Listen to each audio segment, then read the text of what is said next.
El canvi climàtic és una realitat i cal posar mesures en marxa per lluitar contra ell.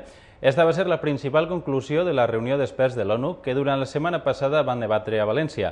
Dissabte es va tancar amb la presència del secretari general de les Nacions Unides, Ban Ki-moon.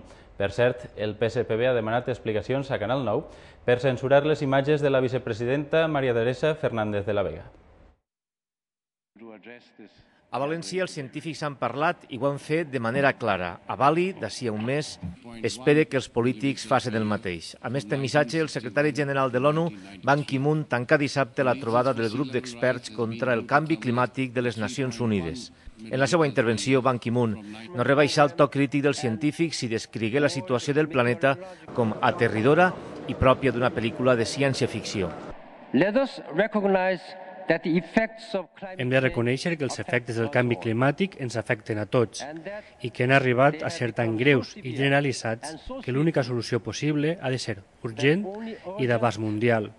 Este fenomen ens interessa a tots i hem de treballar tots junts. En el mateix sentit es manifestà el president del grup d'experts de l'ONU contra el canvi climàtic, Rached Pachauri. El màxim responsable d'aquest organisme, guardonat juntament amb Al Gore amb el Premi Nobel de la Pau, fou l'encarregat de llegir la síntesi del treball fet pels científics. Pachauri destacà algunes de les conseqüències de l'escalfament del planeta. La freqüència de les precipitacions s'ha incrementat de forma significativa a zones d'Amèrica del Nord i del Sud, al nord d'Europa i al nord d'Àsia Central. Hi ha decaigut al Sahel, el Mediterrani, el sud d'Àfrica i a zones del sud d'Àsia.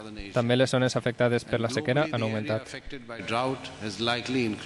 El tancament de la reunió dels científics oferí una imatge significativa, la trobada entre el president Camps i el secretari general de l'ONU.